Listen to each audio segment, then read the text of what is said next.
This is a message from the overseas Pakistanis resident in the UK.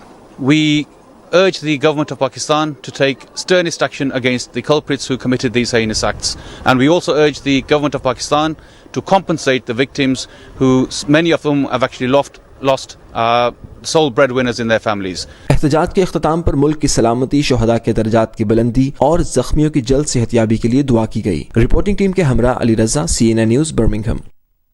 جی ناظرین، آپ نے دیکھی یہ رپورٹ، اور اس رپورٹ میں آپ کو ساری چیزیں بتا دی گئی ہیں کہ یہاں جو بستے ہیں بیرون ممالک پاکستانی اور جو شہید ہو چکے ہیں ان کے جو لواحقین ہیں وہ بھی یہاں موجود ہیں، اور انہوں نے باقاعدہ طور پر پروٹیسٹ کیا ہے اور مطالبہ کیا ہے کہ حکومت پاکستان اس پر توجہ دے. اور دوسرا آپ کو یہ بتاتا چلوں کہ اس پر ہم نے کیونکہ آواز اٹھانی ہوتی ہے تو رپورٹ آپ کے سامنے پیش کی ہے. اس پر میں چاہتا ہوں کہ سید سجاد حسین نقوی صاحب تھوڑی گفتگو کریں گے. اس سلسلے میں پھر اپنے ٹاپک کی طرف چلتے ہیں اور پھر آپ کے جو کالز ہوں گی آپ کی وہ بھی سنیں گے. جناب مولانا صاحب. اعوذ باللہ السمیع العلیم من الشیطان اللعین الرجیم. بسم اللہ الرحمن الرحیم. الحمدللہ رب العالمین والصلاة والسلام علی اشرف الانبیاء والمرسلین وآل الطیبین الطاہرین المعصومین الذین اذھب اللہ عنہم الرجس وطہرہم تطہیرا. ولعنت اللہ علی اعدائہم بغاصب حقوقہم ومنکر فضائلہم من یوم عداوتہم الی یوم الدین. اما بعد فقد قال اللہ سبحانہ وتعالی فی کتابہ المجید وفرقانہ الحمید ولا ترکنوا الی الذین ظلموا فتمسکم النار. سب سے پہلے میں حاضرین اور ناظرین حضرات کی خدمت میں عقیدت اور محبت بھرا سلام عرض کرتا ہوں. اور اس کے بعد جیسا کہ آپ نے پروگرام میں جناب کاظمی صاحب کے سے یہ سماعت فرمایا کہ ہم پشاور میں ہونے والے سانحہ اور سعودیہ میں ایک ظلم ہونے کے خلاف ایک صدائے احتجاج ہے جو بلند کرتے ہیں اور پوری اس دنیا کو متوجہ کرنا چاہتے ہیں جو ہیومن رائٹس کے ہر وقت گنگاتے ہیں اور قصیدے پڑھتے ہیں. مگر انتہائی یعنی دکھ کی بات یہ ہے کہ دنیا کا جو برسر اقتدار طبقہ ہے ان کے ہاں بھی دو سٹینڈرڈ ہے. کہیں کے لیے ہیومن رائٹس اور ہوتے ہیں اور کسی جگہ کے لیے ہیومن رائٹس بھی کچھ اور ہوتے ہیں. پشاور کے اندر نماز جمعہ کی حالت میں نمازیوں کو مسجد کے اندر اس بے دردی کے ساتھ شہید کیا گیا. اب ظاہر ہے جس شخص نے یہ واقعہ کیا جو خود کش اپنے ساتھ سامان لایا تھا اور جس نے حملہ کیا وہ تو اسی حملے میں خود بھی واصل جہنم ہوا. لیکن اصل صورت یہ ہے کہ ایسے یہ عبد الرحمن ابن ملجم اس دور کے ہیں، انہیں بھیجنے والے جو اشعث ابن قیس ہیں ان کا کھوج لگایا جائے کہ وہ کہاں بیٹھ، جب تک انہیں نہیں سامنے لایا جائے گا اور پھر انہیں سامنے سزا نہیں دی جائے گی یہ سلسلے رکنے والے نہیں ہیں. اور اگر کسی کے یعنی سامنے سزا دینا اچھی بات نہ ہوتی تو اللہ یہ بالکل قرآن مجید میں ارشاد نہ فرماتا کہ جب جس کا ظلم اور جرم ثابت ہو جائے تو اس کو سرے عام سزا دی جائے تاکہ بہت سارے لوگوں کی جماعت، لوگوں کا ایک طبقہ انہیں دیکھے. اور یہ بھی حکم ہوا کہ جب اسے سزا دی جائے تو ایک دیکھنے والی جماعت بھی موجود ہونی چاہیے تاکہ دوسروں کے لیے سبق بھی ہو، دوسروں کے لیے ایک لمحہ فکریہ بھی ہو اور شاید اس سے کچھ لوگ سبق حاصل کریں اور آئندہ ایسی وہ حرکات نہ کریں. اور یہ جو سعودیہ میں ہوا یہ تو کچھ تھوڑے وقفے کے بعد ہوتا ہی رہا ہے. ان کے ہاں لگتا ہے ان کے دن بھی اب گنے چنے جا رہے ہیں، اس لیے کہ اللہ نے ارشاد فرمایا کہ ظالموں کی طرفداری نہ کرو، یعنی ظالموں کی طرف معمولی طرفداری بھی نہ کرو. فتمسکم النار، تم جہنم کا ایندھن بن جاؤ گے. یہ لوگ ظلم سے حکومت کر رہے ہیں اور میرے اور آپ کے آقا و مولا امیر المومنین کا فرمان ہے حکومت ریاست کفر سے چل سکتی ہے مگر ظلم سے نہیں چل سکتی. اس لیے کہ اللہ تبارک و تعالیٰ کہ ہاں شرک کے بعد سب سے بڑا جو جرم ہے اور جو سب سے بڑا گناہ ہے وہ ہے ظلم، اور سب سے زیادہ جس کی تاکید کی گئی ہے وہ ہے ظالم سے نفرت اور مظلوم کی مدد۔ مولا نے جاتے جاتے بھی یہ وصیت فرمائی کہ مظلوم کے مددگار رہنا اور ظالم سے نفرت کرنا، ظالم سے دور رہنا۔ تو یہ دونوں واقعات جو ہوئے ہیں اب ہم اس انتظار میں ہیں کہ کب ان متاثرین کو ان کا حق انصاف ملے گا۔ میں سمجھتا ہوں یہاں تو سب نے اپنی اپنی تجاویز پیش کی، مگر ہمارے ملک میں علماء کرام کو اور بالخصوص جو ہماری جماعتیں ہیں انہیں چاہیے کہ وہ قضاء کا ایک پینل مقرر کریں جو روزانہ کی بنیاد پہ اس کیس کو فالو کرے کہ اب کہاں تک پہنچا، تاکہ حکومت کے کان میں ہر وقت یہ بات پہنچی رہے کہ مظلوموں کے وارث خاموش نہیں ہوئے ہیں۔ یہاں تک تو میں یہ عرض کروں گا، اور اس کے بعد جو آپ نے ارشاد فرمایا کہ شعبان المعظم اللہ تبارک و تعالی تمام مومنین کو، سامعین کو، ناظرین کو اس بابرکت مہینے کے فیوز سے مستفید فرمائے اور انہیں فائدہ اٹھانے کی توفیق عطا فرمائے۔ یہ بڑی عظمتوں والا مہینہ ہے۔ پیغمبر اکرم صلی اللہ علیہ وآلہ وسلم نے اس مہینے کو اپنا مہینہ کہا، الشعبان و شہری، شعبان میرا مہینہ ہے۔ اور مومنین کو چاہیے کہ شعبان کے اس جمال سے اتنا فائدہ اٹھائیں کہ رمضان کے جلال کو سامنے رکھ سکیں اور اس سے بھی اسی قدر فائدہ اٹھا سکیں۔ للہ الحمد، یہ ایک ایسا مہینہ ہے جس میں کوئی غم کی تاریخ نہیں، خوشحالی کی تواریخ بہت ہیں مگر غم کی کوئی تاریخ نہیں۔ حضرت امام حسین علیہ السلام کی ولادت کے ساتھ گویا یہ اللہ نے انعام عطا فرمایا کہ حضور کے میلاد کے مہینے میں غم کا کوئی تہوار نہیں اور حضور کی شہادت کے مہینے میں خوشی کا کوئی تہوار نہیں۔ یعنی حضور کی ولادت بھی بے مثال ہے اور حضور کی شہادت بھی بے مثال ہے اور اپنی مثال آپ ہے۔ تو میں اس سلسلے میں یہ عرض کروں کہ ماہ مبارک شعبان المعظم یہ وہ مہینہ ہے جس میں یوں سمجھیے کہ کربلا کا اکثر سامان اسی مہینے میں پیغمبر کو عطا ہوا، شاید اسی لیے پیغمبر نے فرمایا ہو کہ شعبان میرا مہینہ ہے۔ اس میں سب سے پہلی بات جو شعبان کی پہلی تاریخ کو پیغمبر کو تحفہ ملا وہ جناب زینب سلام اللہ علیہ ہیں۔ آپ کو معلوم ہے حضرت زینب صلوات اللہ علیہ کی ولادت باسعادت شعبان المعظم کی پہلی تاریخ کو ہے، اور اسے آپ بالکل ہلکا نہ سمجھیں۔ یہ ایک بہت بڑا عظیم، بہت بڑی ایک فضیلت کی بات ہے اور بہت بڑی خوشحالی ہے، اور جناب زینب سلام اللہ علیہ کو ایک خاص خصوصیت حاصل ہے جو شاید مریم و آسیہ و حوا کو تو کیا کسی کو بھی حاصل نہ ہو، اس لیے کہ جناب زینب سلام اللہ علیہ صلوات اللہ علیہ اس کائنات کی پہلی خاتون ہیں جو جب پیدا ہوئی ہیں تو وہ لوگ نجیب الطرفین ہوتے ہیں، یہ پہلی خاتون ہے جو نجیب الاسمتین ہے، جس کی ماں بھی معصومہ ہے، جس کا باپ بھی معصوم ہے۔ آپ نے پرانی ڈکشنریوں میں پڑھا نجیب الطرفین وہ بچہ جس کے ماں اور باپ کے یعنی والدین کے ننہال بھی اور ددہال بھی دونوں کا تعلق شرفاء سے ہو، یہ کہلاتے ہیں نجیب الطرفین۔ اور نجیب الاسمتین یہ اول تو ڈکشنری خاص کر پرانی ڈکشنریوں میں آپ کو ملے گا نہیں، اور اگر کسی ڈکشنری نے یہ اڈاپٹ کر لیا تو للہ الحمد یہ ہمارے ممبر کی ہاں سے گیا ہے اور ہمارے ہاں کا دیا ہوا تحفہ ہے کہ جناب امام حسن پہلا وہ مولود ہیں جو نجیب الاسمتین ہیں، اور حضرت زینب پہلی وہ خاتون ہیں جو نجیب الاسمتین ہیں، جس کی ماں بھی معصومہ ہے، جس کا باپ بھی معصوم ہے۔ اور جناب زینب سلام اللہ علیہ کو یہ شرف حاصل ہے کہ حضور 5 معصوم گودیوں میں پرورش پاتی رہی ہیں۔ یہ کوئی چھوٹی بات ہے، یہ کوئی تھوڑی بات ہے۔ حضرت زینب سلام اللہ علیہ سب سے بڑے معصوم پیغمبر اکرم جنہوں نے جناب زینب کو یہ عالی شان عظیم الشان نام عطا فرمایا تھا، ان کی گود میں جناب زینب نے پرورش پائی. اس کے بعد جس باپ کے لیے یہ زینت ہے اور جس کا باپ اپنی اس بیٹی پہ فخر اور افتخار فرماتا ہے، یہ اس علی ابن ابی طالب، وہ بھی معصوم ہیں، اس کی گود میں انہوں نے پرورش پائی. اور پھر ملکہ عصمت، مرکز عصمت جناب فاطمہ الزہرا، جناب فاطمہ الزہرا کی گود میں پرورش پائی. بڑے بھائی تھے امام حسن، حسن کی گود میں جناب زینب سلام اللہ علیہا کھیلی ہیں، اور حسین کی گود میں تو آ کے وہ سکون حاصل کیا ہے جو پیغمبر کی گود میں جا کے علی نے سکون حاصل کیا تھا. جناب زینب سلام اللہ علیہا ان 5 معصوم گودیوں سے پرورش پاتی ہوئی.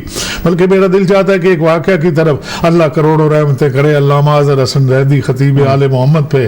انہوں نے ایک مرتبہ فرمایا تھا کہ جب جناب زینب اپنی ماں کے گود میں ہوتی تو کبھی کبھی ماں یہ کہتی، بیٹی زینب میری زندگی اسوہ ہے ماؤں کے لیے، میں ماؤں کو سبق دوں گی کہ اے کائنات کی ماؤں، تمہیں اس طرح اولاد کے ساتھ تمہارا برتاؤ ہونا چاہیے اور تمہاری سیرت اور اسوہ یہ ہونا چاہیے.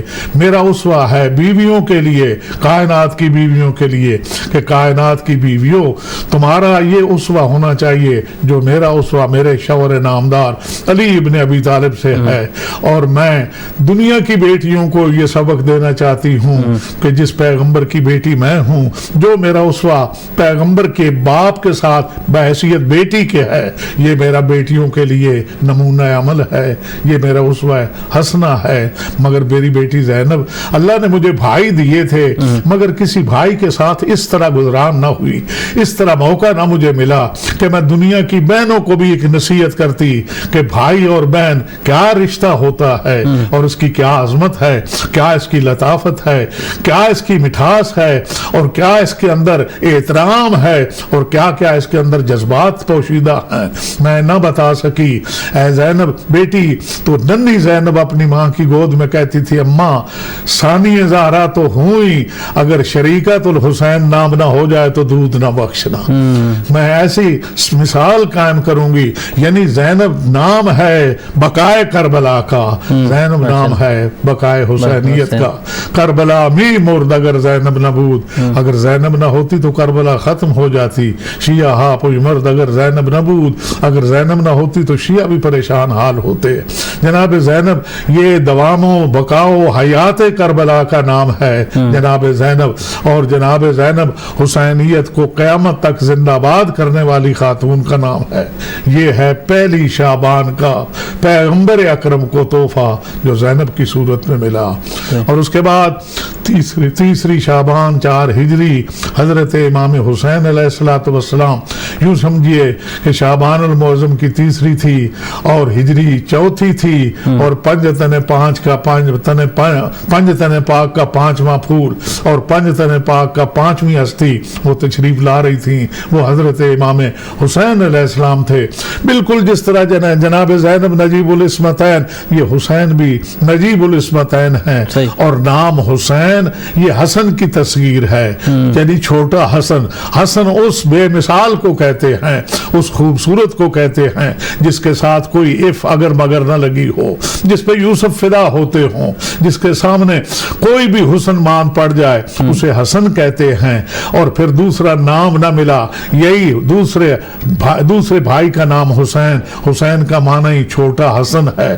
یعنی جس طرح حسن میں بے مثال ہے، اسی طرح حسین بھی اپنے حسن میں جمال میں بے مثال ہیں. اور نجیب العصمتین تو ہیں ہی، اور حسین نے بھی 4 معصوموں کی گود میں پرورش پائی. سب سے پہلے تو وہی پیغمبر جو اپنی گود میں بٹھا کے کبھی رخسار، یعنی آپ سوچیں جب جناب پیغمبر نے فرمایا لاؤ میرا بیٹا حسین کہاں ہے، کدھر ہے، تو کنیز نے کہا کبھی تو ہم نے اسے غسل ولادت نہیں دیا. تو پیغمبر جلال نمودار ہوا پیغمبر کے چہرے پہ اور فرماتے ہیں تو طاہرین ہو، تو اسے پاک کرے گی جسے اللہ نے صاحب تطہیر کر کے بھیجا ہے، وہ تمہارے نہلانے کا غسل کا محتاج نہیں ہے, لاؤ اسے میری گود میں ڈال دو.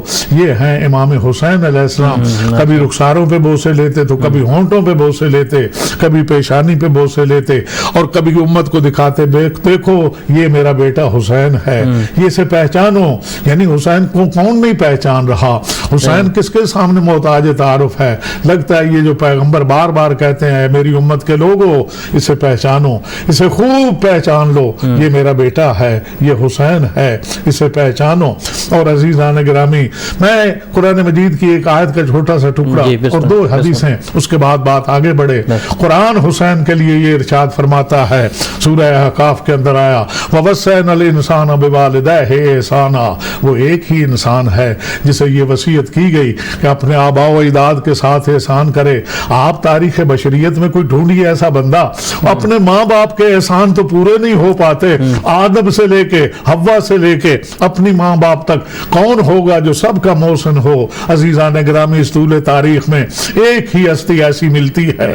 آپ جب زیارت وارثہ پڑھتے ہیں تو جس کے لیے آپ یہ کہتے ہیں نا کہ حسین سلام ہو جو آدم کا وارث ہے, سلام جو نوح کا وارث ہے, سلام جو ابراہیم کا, حضرت امام حسین جس کا وارث ہے اس کا محسن بھی ہے.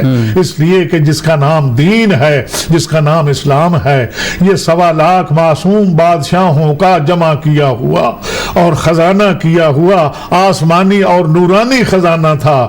یہ امام حسین کی وجہ سے بچا اور آج تک بلکہ قیامت تک یہ باقی ہے. تو امام حسین علیہ السلام کی قربانی کی وجہ سے اسے زندگی جاودانی جو بخشی ہے. تو امام حسین علیہ السلام نے اور جو وعدہ کیا, 2 روایات یہ ہر وقت کی آپ کی سنی ہیں, مگر میں چاہتا ہوں کہ بات جب آئی ہے تو آپ کے گوش گزار ہو جائے. بہت سارے جوانوں کو, بچوں کو شاید نہ بھی معلوم ہو, بزرگ تو ہم سے بھی بہتر جانتے ہیں. آپ نے ہمیشہ سنا پیغمبر نے فرمایا حسین منی وانا من الحسین. یہ دوسرا تحفہ ہے پیغمبر کو جو شعبان المعظم میں ملا. حسین مجھ سے ہے, میں حسین سے ہوں. احب اللہ من احب حسینا, اللہ اس سے محبت کرتا ہے جو حسین سے محبت کرے. حسین سبت من الاسباط, حسین اسباط میں سے ایک سبت ہے. یہ ہے حدیث. اور حوالہ بھی عرض کر دوں, یہ ترمذی شریف کے لفظ ہیں جو آپ کے سامنے پڑھے. ٹھیک, ارشاد ہے حسین مجھ سے ہے, میں حسین سے ہوں. پہلی بات بڑی آسان ہے, حسین مجھ سے ہے. نواسا ہے, نواسا نانے سے ہی ہے, وہ نواسا نانے سے ہی ہے, مگر انا من الحسین یہ کس طرح سمجھ آئے؟ اب اس کے لیے لوگوں کو انتظار کرنا پڑے گا. 61 ہجری تک یہ کہتے رہیے حسین پیغمبر سے ہے, اور 61 ہجری کے بعد پیغمبر پکار کے کہیں گے اب پیغمبر حسین سے, اب محمد میں حسین سے ہوں. انا من الحسین احب اللہ من احب حسینا, اللہ اس سے محبت کرتا ہے جو حسین سے محبت کرے. حسین سبت من الاسباط, اللہ اس سے محبت کرتا ہے جو حسین سے محبت کرے. آپ لوگوں کو ڈھونڈ رہے ہیں, تلاش کر رہے ہیں کس سے محبت کریں, کس کو پیچھے چلیں, کس کو فالو کریں, کس کا دامن تھامیں. پیغمبر نے تو واضح فرما دیا جو حسین سے محبت کرے گا اللہ اس سے محبت کرے گا. ان کنتم تحبون اللہ فاتبعونی یحببکم اللہ, اگر تم اللہ سے محبت کرنا چاہتے ہو, اللہ سے اللہ کے محب بننا چاہتے ہو, مجھ سے اتباع کرو میری, تم اللہ کے محبوب بن جاؤ گے. یعنی بالکل یہی بات, تم پیغمبر کا اتباع کرو تو اللہ کے محبوب بن جاؤ گے. تم محب بننے چلے تھے, اتباع پیغمبر نے تمہیں محبوب کردگار بنا دیا. اسی طرح پیغمبر فرماتے ہیں جو حسین سے محبت کرے وہ حسین کا تو محب ہوا, اللہ کا محبوب ہو گیا, اللہ کا وہ محبوب بن گیا. اللہ اس سے محبت کرتا ہے جو حسین سے محبت کرے. حسین سبت من الاسباط, حسین اسباط میں سے ایک سبت ہے. دیکھیں یہ لفظ سبت اس کے معنی بیٹا ہی ہیں, ولد کے معنی بیٹا, ابن کے معنی بیٹا, مگر سبت جو ہے یہ خاص لفظ ہے اور قرآن مجید میں اس کا استعمال ہوا انبیاء کے بیٹوں کے سلسلہ میں. تو اہل لغت نے لکھا کہ سبت نبی, مفسرین نے فرمایا کہ سبت نبی کے اس بیٹے کو کہتے ہیں جس کی اولاد سے آگے نبوت چلے.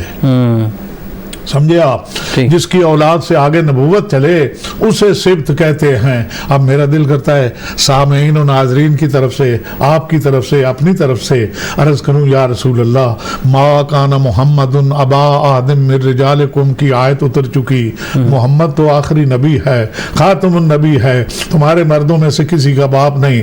وہ اللہ کا رسول ہے اور خاتم النبیین ہے. باب نبوت ہمیشہ ہمیشہ کے لیے بند ہو چکا. لا نبی آبادی کا آپ اعلان کر چکے. باب نبوت ہمیشہ ہمیشہ کے لیے بند ہو چکا. آپ فرما رہے ہیں حسین اسبات میں سے سبت ہے, اور مفسرین سے بتایا ہمیں کہ سبت نبی کے اس بیٹے کو کہتے ہیں جس کی اولاد سے آگے نبوت چلے. جب باب نبوت بند ہو گیا, لا نبی آبادی کا اعلان ہو گیا, ما کان محمد ان کی آیت اتر چکی, اب تو کوئی نبی آ نہیں سکتا. آپ کس حساب سے امام حسین کو سبت کہہ رہے ہیں؟ ممکن ہے سرکار دو عالم کا یہ جواب ہے نبی کا کوئی امکان نہیں, نبی کوئی نہیں آ سکتا. باب نبوت ہمیشہ ہمیشہ کے لیے بند ہو گیا. میں خاتم النبیین ہوں. مگر حسین کو اس لیے سبت کہا, اللہ حسین کی نسل سے 9 ایسے معصوم امام پیدا کرے گا جن میں سے آخری کے پیچھے یعنی مادی کے پیچھے عیسیٰ جیسا نبی نماز پڑھنا اپنے لیے باعث افتخار, باعث فخر سمجھے گا. اس لیے سبت کہا گیا. اور ایک علماء معنی اور بیان سے, علم بلاغت اور فصاحت سے پوچھئے, وہ فرماتے ہیں کہ اگر کسی کلام میں کوئی نام بار بار آئے تو وہ فصاحت و بلاغت سے گر جاتا ہے. یہ صرف عربی کی بات نہیں, یہ ہر زبان میں ہے. مثلا اگر کوئی شخص کہے کہ مجھ سے نقوی صاحب نے یہ کہا اور پھر اس کے بعد میں نے ان سے یہ کہا, انہوں نے مجھ سے یہ, پھر نقوی نہیں کہا جائے گا, پھر یہ کہا جائے گا انہوں نے مجھ سے کہا, میں نے ان سے یہ کہا, وہ مجھ سے, تو انہوں نے ان سے, انہوں نے, پھر ان سے کام چلے گا. اب حدیث تو ہونا چاہیے تھی حسین منی وانا من ہو, احب اللہ من احبہ, ہوا سبت من الاسباط, ہوا ہو, اور ہوا سے کام چلنا چاہیے تھا. مگر یہ حدیث پیغمبر ہے اور اس میں حسین بار بار آیا ہے. تو اللہ کروڑوں رحمتیں کرے ہمارے ان اساتذہ پہ جو اب دنیا میں نہیں رہے. جب ہم نے ان سے یہ پوچھا تھا کہ یہ کلام تو فصاحت و بلاغت سے کیا گر نہ گیا, تو انہوں نے کہا نہیں یہ حدیث پیغمبر ہے. نہیں, اس لیے بھی نہیں کہ چونکہ حدیث پیغمبر ہے لہذا بلاغت اور فصاحت سے نہیں گرا, بلکہ وجہ اور بھی ہے, اور وہ یہ ہے کہ کوئی نام بار بار کسی کلام میں آئے تو وہ 2 حال سے خالی نہیں. یا تو وہ نام اتنا میٹھا اور شیرین ہے کہ بار بار لینے سے زبان کو تلذذ حاصل ہوتا ہے, یا وہ اتنا عظیم ہے کہ بار بار پکارنے سے عبادت ہوتی ہے. میں کہتا ہوں سبحان اللہ, اللہ تمہاری روحوں کو خوش رکھے. بہت اچھی چیزیں بیان فرمائی اور ہمیں عطا کی. امام حسین کا نام اتنا شیرین بھی ہے کہ جہاں بھی جا کے آپ دیکھیے حسین حسین پکار کے لوگ لذت حاصل کرتے ہیں, اور اتنا عظیم بھی ہے. یعنی اگر میں یہ کہوں کہ اتنا عظیم بھی ہے کہ پیغمبر جیسی ہستی حسین حسین کر کے عبادت کر رہی, ماشاءاللہ, بار بار پکارنا عبادت ہو جاتا ہے. تو حسین تو وہ ہے جس کو نام بار بار پکارنے سے. اور میں ایک چیز اور عرض کروں آپ کی خدمت میں, یہ بھی آپ نے ہزار مرتبہ سنا کہ پیغمبر نماز میں ہوتے تھے, حسین پشت پہ بیٹھ جاتے تھے. یہ کئی مرتبہ چھوٹے سے ذاکر مرکبت خان سے لے کے بڑے سے بڑے عالم سے آپ نے سنا. اور بعض روایات میں تو ملتا حضور جب نماز تہجد پڑھتے تھے ایک طرف امام حسن بیٹھ جاتے, ایک طرف امام حسین بیٹھ جاتے. جب حضور پہلے سجدے میں جاتے امام حسن پشت پہ سوار ہوتے, جب دوسرے سجدے میں جاتے امام حسین پشت پہ سوار ہوتے. کہتے بھائی اب آپ اتریے, اب میری باری ہے. تو عزیزان گرامی, پیغمبر کی نماز اور سجدے کے حالت میں تو ہم نے سیدین کو دیکھا, حسنین کو دیکھا, حسن و حسین کو دیکھا, پیغمبر کے کندھے پہ سوار ہوئے. مگر ایک دفعہ جب یہ مسجد نبی میں واقعہ پیش آیا کہ پیغمبر نماز پڑھ رہے ہیں, اور اگر دامن وقت میں گنجائش ہوتی تو پھیلاتا, مگر نہیں, بالکل اجمال سے عرض کرنا ہے مسجد نبی سے بہتر مسجد نہیں, پیغمبر سے بڑا نمازی نہیں, نماز سے افضل کوئی عبادت نہیں, سجدے سے بہتر نماز کے ارکان میں سے کوئی رکن نہیں, یہ سب ایک جگہ جمع ہیں. پیغمبر نمازی ہیں, مسجد نبی جگہ ہے, پیغمبر حالت سجدہ میں ہیں, امام اپنے دروازے گھر سے پردہ ہٹا آئے اور آ کے پیغمبر کی پشت پہ سوار ہو گئے. عزیزان گرامی, جب پیغمبر کی پشت پہ سوار ہو گئے, اب ہونا تو یہ چاہیے تھا جبرائیل امین آتے, آ کے حسین کا بازو پکڑ کے کہتے شہزادے آپ نانا کو نماز پڑھنے دیں, انہیں پریشان نہ کریں, آپ اتر جائیں, نانا کو نماز پڑھنے دیں. مگر ایسا کچھ نہیں ہوا کاظمی صاحب. جبرائیل امین آئے, پیغمبر کے کان میں یہ آ کے کہا, پروردگار بات تحفہ درود و سلام کے ارشاد فرماتا ہے اے محمد اس وقت تک سجدے سے سر نہ اٹھانا جب تک حسین اپنی مرضی سے, یہ میری آپ کی بات نہیں, یہ آپ سے آپ میں پڑھیں, کتب میں پڑھیں, اپنی مرضی سے نہ اتر جائے. اور آپ نے یہ حدیث تو مسلسل سنی ہوگی. پیغمبر فرماتے ہیں صلو کما رأیتمونی اصلی, نماز ایسی پڑھو جیسے مجھے نماز پڑھتے ہوئے دیکھو. اب میں ایک سوال یہاں عرض کرتا ہوں, نماز ایسی پڑھو جیسی مجھے پڑھتا ہوا دیکھو. اگر ہمارے دور کے لوگوں کو یہی سوال ہوا کہ نماز ایسی پڑھو جیسی پیغمبر کو, تم نے پیغمبر کو نماز پڑھتے ہوئے دیکھا, تو ہر ایک سوچے گا, اور پھر جواب تو اس کے پاس موجود ہے. ہم نے اپنے استاد سے سیکھا, انہوں نے اپنے استاد سے سیکھا, انہوں نے اپنے بزرگوں سے سیکھا. یہ سلسلہ اساتذہ چلتا چلتا ائمہ تک پہنچے گا, صادق آل محمد تک پہنچے گا, باقر العلوم تک پہنچے گا, زین العابدین تک پہنچے گا, عزیزان گرامی حضرت امام حسن و حسین تک پہنچے گا. اب میں یہ عرض کرنا چاہتا ہوں, جن کے امام 80 سال پیغمبر کے بعد پیدا ہوئے, ان سے اگر پوچھا گیا کہ کیا تم نے پیغمبر کو نماز پڑھتے ہوئے دیکھا کہ اس جیسی نماز پڑھ کے دنیا کو دی, وہ کہیں گے ہم تو پیدا ہی 80 سال بعد میں ہوئے تھے, ہم نے پیغمبر کو نماز پڑھتے ہوئے. اور اگر یہی سوال حسن و حسین سے ہو جائے کیا آپ نے پیغمبر کو نماز پڑھتے ہوئے دیکھا, تو اگر شہزادے جواب میں یہ کہیں معبود جیسا ہم نے دیکھا ایسا کسی نے نہیں دیکھا, لوگوں نے سجدے میں گر کے دیکھا, ہم نے سجدے میں پیغمبر کی پشت پہ سوار ہو کے دیکھا. اور جب ہم اپنی مرضی سے اترے ہیں اور پیغمبر نے لوگوں کو دیکھ کے کہا تعجب نہ کرنا, یہ میرا بیٹا حسین ہے اور اس نے مجھے, یہ سیاستہ میں ہے, غالباً بخاری میں ہے, مجھے حسین نے اپنی ریل بنا لیا تھا.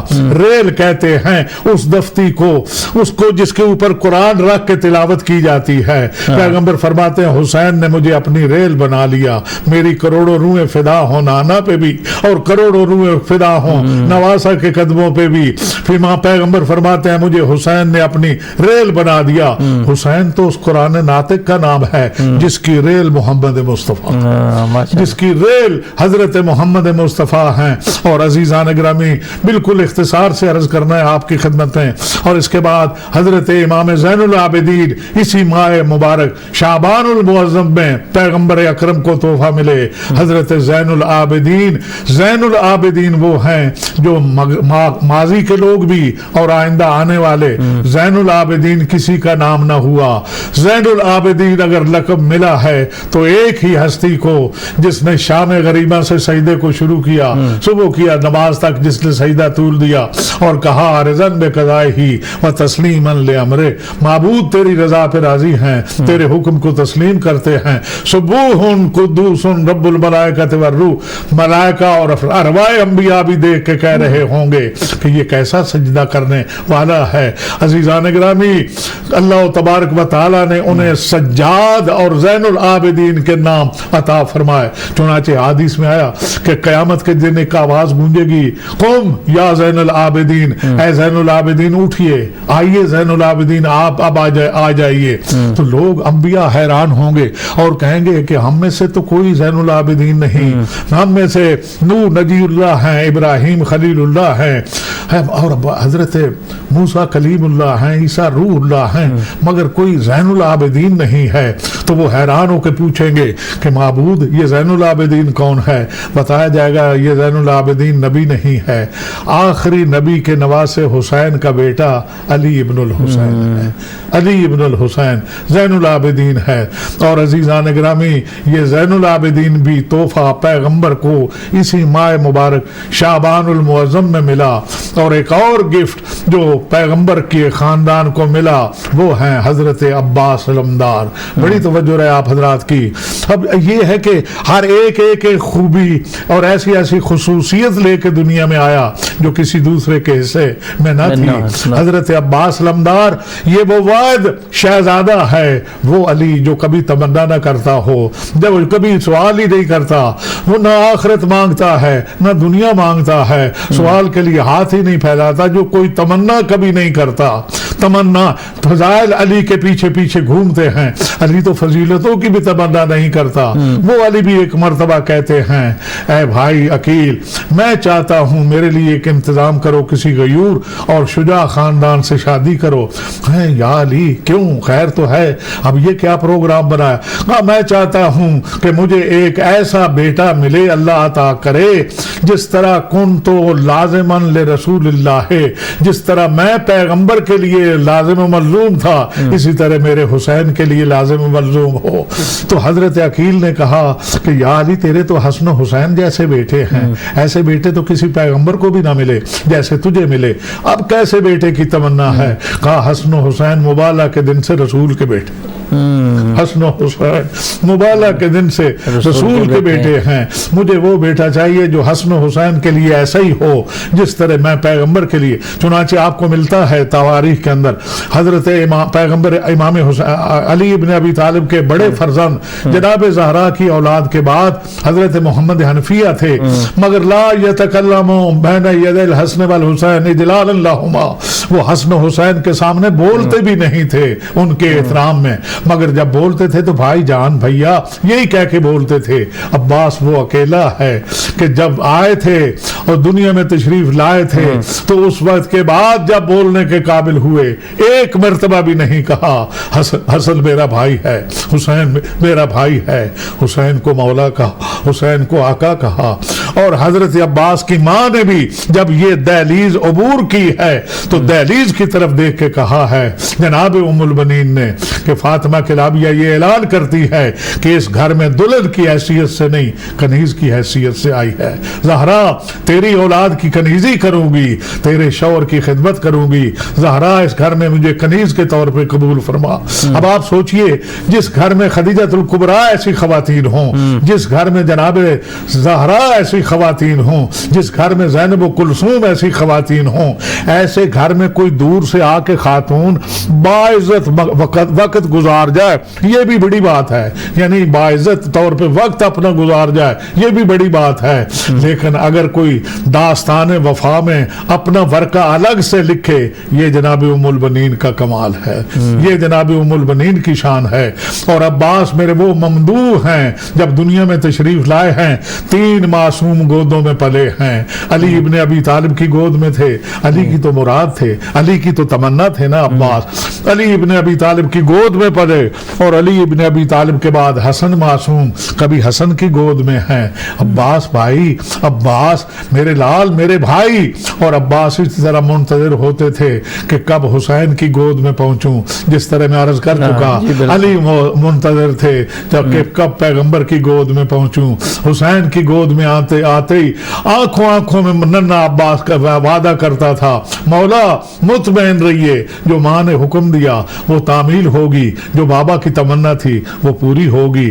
وفا آپ یہ دیکھیں گے، میں ایک لفظ عرض کروں آپ کی خدمت میں، علماء کو جب آپ بیان کرتے سنتے ہیں فلانا ایمان کے 8ویں درجے پہ ہے، فلانا 9ویں درجے پہ ہے، حضرت مقداد، حضرت ابو ذر، حضرت سلمان یہ ایمان کے 10ویں درجے پہ ہیں، حضرت سلمان ایمان کے 10ویں۔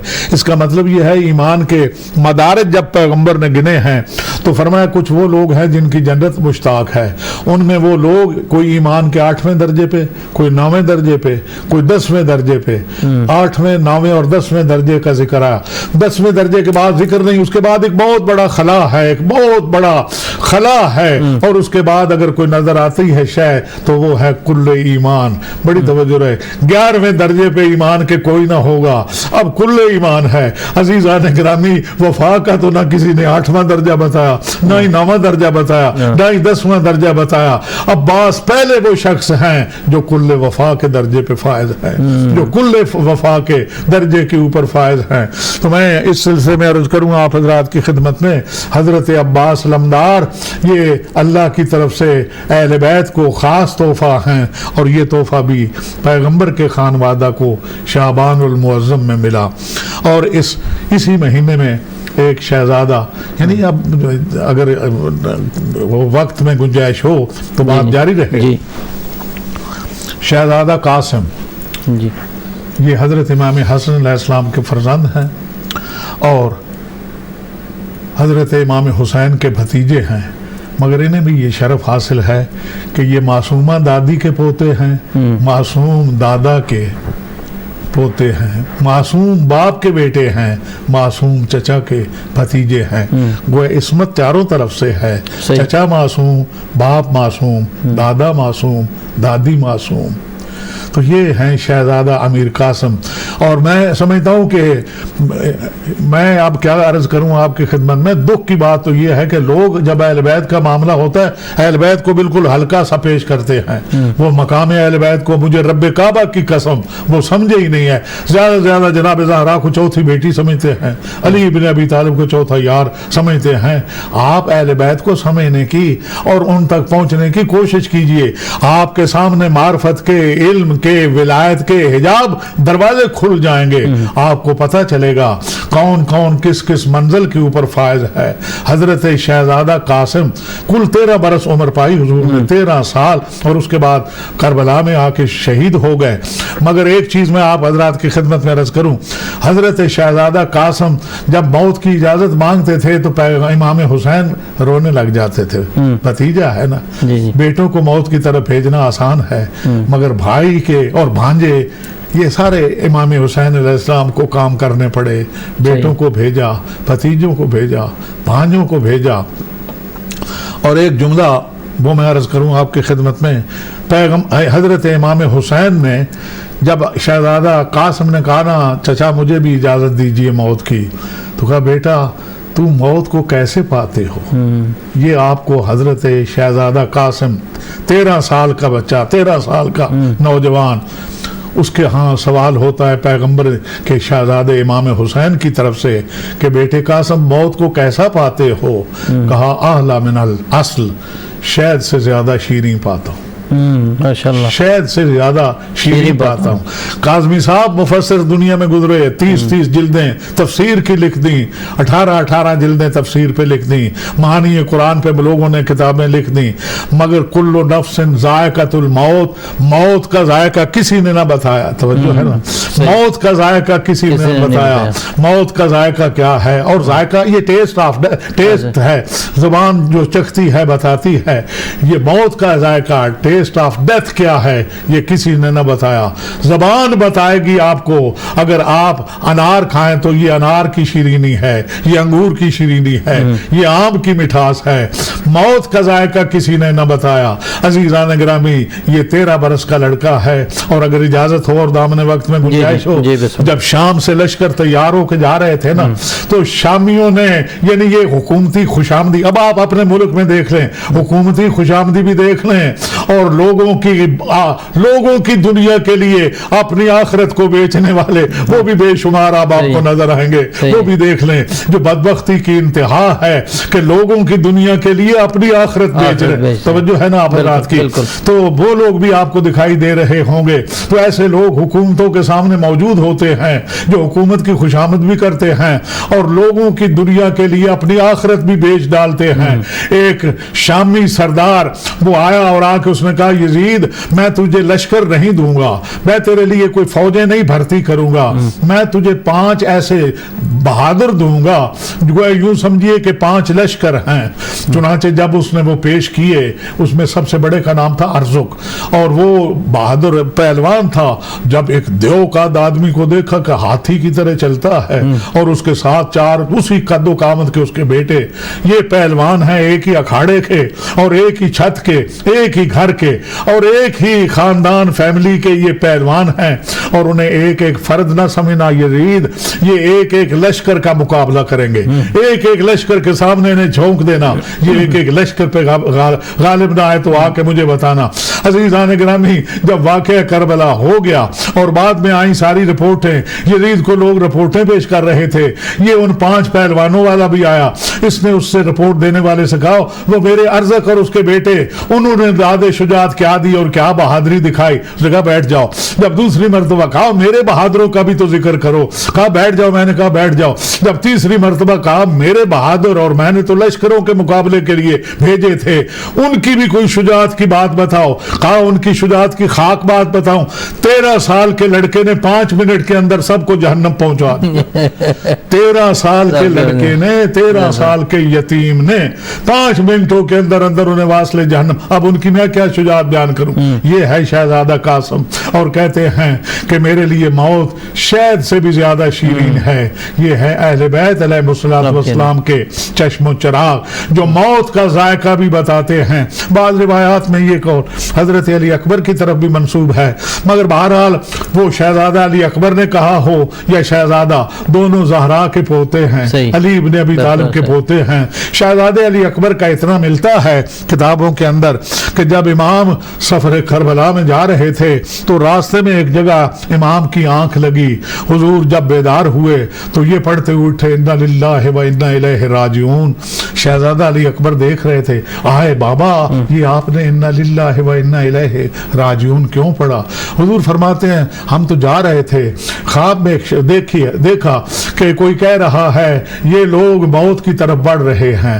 تو یہاں یہ ملتا ہے کہ شہزادہ علی اکبر سے بھی پوچھا, مگر یہاں جو زیادہ مشہور بات ہے وہ یہ, شہزادہ علی اکبر نے کہا بابا جب آپ نے یہ سنا کہ یہ لوگ موت کی طرف جا رہے ہیں, السنا علی الحق, توجہ, الحسنا علی الحق, کیا ہم حق پہ نہیں ہیں؟ کہا کیوں بیٹے, ہم حق پہ نہیں ہوں گے تو حق پہ اور کون ہوگا؟ کہا اگر ہم حق پہ ہیں فلا نبالی بالموت, تو پھر ہمیں موت کی کوئی پرواہ نہیں, پھر ہمیں موت کا کوئی فکر نہیں ہے. یہاں شہزادہ علی اکبر کا جواب ہے, اور شہزادہ علی اکبر بھی اسی مہینہ مبارک شعبان المعظم ہی کا تحفہ ہے پروردگار کی طرف سے, جو امام حسین علیہ السلام کو تصویر پیغمبر کی صورت میں عطا ہوا.